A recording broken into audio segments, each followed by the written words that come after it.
Why inner work is key to unlocking your abundance and your wealth. Now, I bet you've heard and used this statement or words to that effect, that your outer world is a reflection of your inner world.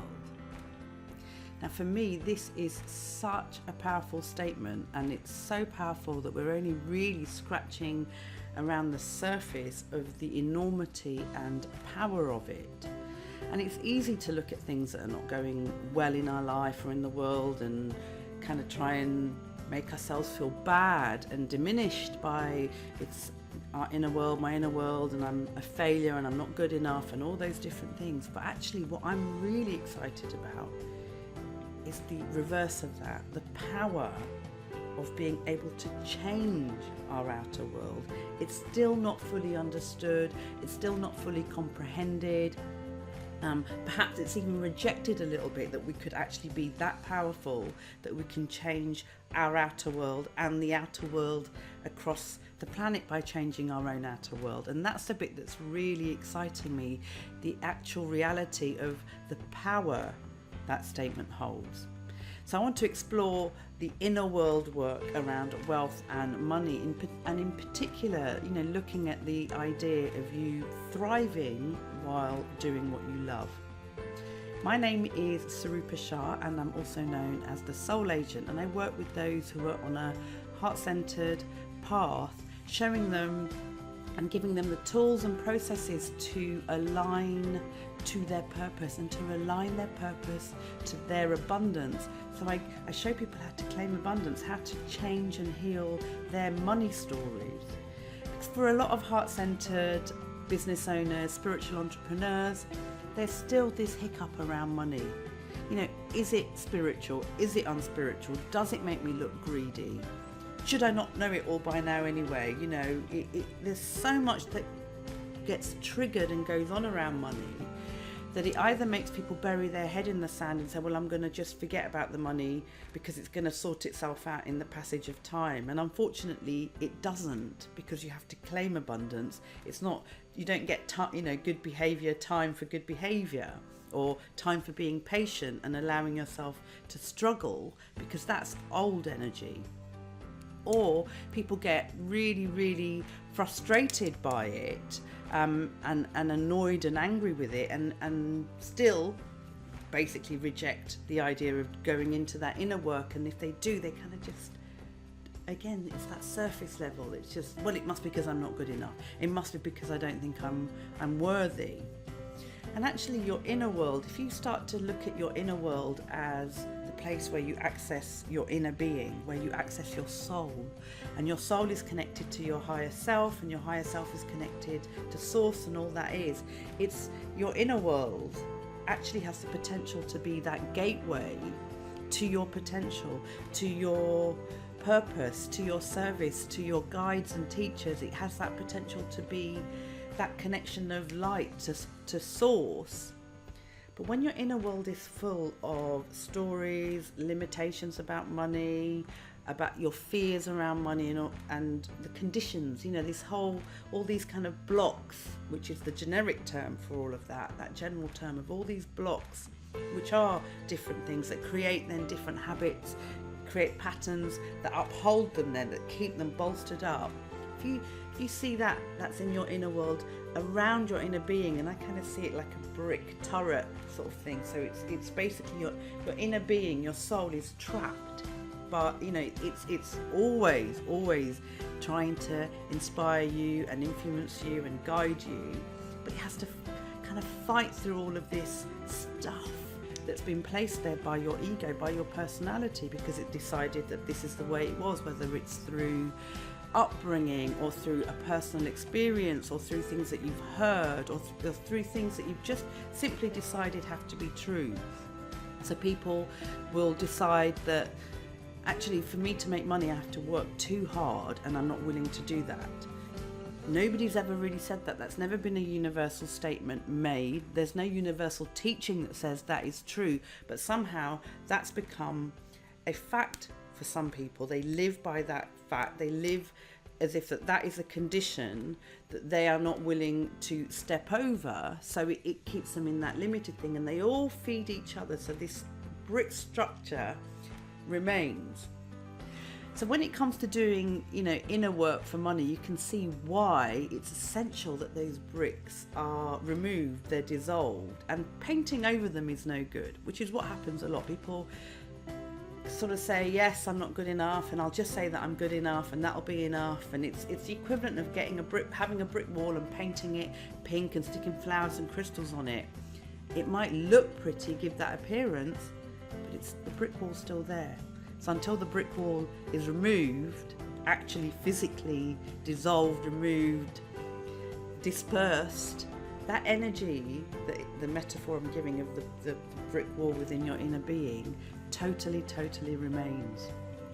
So when you're doing inner work, you're either going to be feeling, you're going to know you're ready for it, and that doesn't mean that you're going to jump into it, but just to give you some clues of when you know you're ready to do this inner work, it's probably when you've hit a financial ceiling and you can't get beyond a certain point, and then that starts to make your business feel boring. It starts to make perhaps your career feel a bit dull. You start to feel like your creativity is being stifled, because it all is, it's all connected.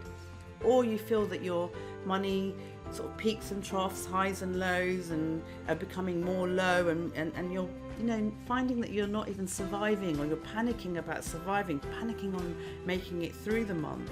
Or perhaps you've just generally been a little bit annoyed about money and annoyed with the universe, and you're just completely confused. Is it spiritual?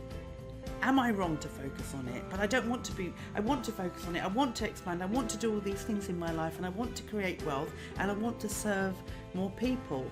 So there's this whole kind of 3 big areas that are points of being awoken to doing the inner work. So if you've become aware of those 3 areas, maybe right now as you're watching the video, or really we know they're there, we're aware of it, because our soul, even despite being blocked in by our own money blocks, the limitations and the fears, the stories, the conditions, is still sending out impulses. Spirit is sending out impulses. We are being inspired to say, hey, there is more, because that's what abundance is in the end. And until you start to clear away and get really to the understanding of why is that block there and what do I want to do about it, it remains. So you can't paint over it and make it look pretty. And if you think about a wardrobe, you've got a full to the brim wardrobe, and you've decided that none of those clothes fit you anymore, they don't resonate with who you're becoming and where you are moving to, and you go out and buy a whole new set of clothes and shoes and everything that goes in your wardrobe, and you come home and your wardrobe's full of the old stuff. Now you could scratch your head and go, I don't know what I'm going to do with it, so I'll just put that over there. That's like, and I'll deal with it. I'll work out what to do. Or you take out the old stuff, move it on, and replace it with the new stuff. So you have to make room energetically. You need to make room for your light to shine. You need to make that energy expansion for you to be able to claim your abundance. So this is why inner work is really important, because it's your light that's being trapped and held back and pushed back by the limiting thoughts around money, by the fears that you have around money, and by the conditions and stories that in the end develop into your way of being, your way of living. They become habits and patterns and excuses and defenses, because that's what you believe is true. And whether that's been gained from different lifetimes or this lifetime, in some way it doesn't really matter. The fact is that the influence of those remains while it's trying to dim the influence of your life, of your soul. And one of the things is as well that there is nothing bad or incorrect about you, or that you're a failure if you have to do inner work around money, because everybody does. At points of growth, you will find that there's another layer of inner work, or just the fact that old habits are creeping back in. So it's a reconnection with what's going on in the inner world. What have I allowed to re-establish? What do I just need to do about it? And it's part and parcel of living. So I've been saying recently, if you're breathing, then you'll have inner work to do. The only time we don't have inner work to do is when we have decided that we've had enough fun being on the planet and we're now going to be heading off to the next stage before we maybe even return and continue that process of detoxing our inner world. It's like a detox. We're detoxing the stuff that our ego, our personality has put in place because it believed it was right. It's not put in place as a punishment. It's put in there because it believed it was right. And at my Heal Your Money Patterns program, which I do 3 times a year, it's a money healing boot camp over 5 weeks. One of the things that people would always comment and be quite surprised about is that it's all about the inner work. It's all about the inner work. So they begin to fall in love with themselves more. They change their money story. They see a new money flow. Their business changes because everything is connected. Their creativity starts to burst open. Their ability to attract clients changes. But it's all done by looking at the inner work. Now, on the screen now or underneath, the URL is going to be coming up. I offer this 3 times a year. So check out when the next program is so that you can join. Because when you do money healing work, when you go into your inner work, it's actually an investment into your future. It's an investment into your light, because as your light shines, you become a magnet for things that resonate at that level. You start to attract and manifest at that higher level than from that place of limitation, fear, stories, conditions that have kept you in fear of money, kept you in doubt, kept you in uncertainty.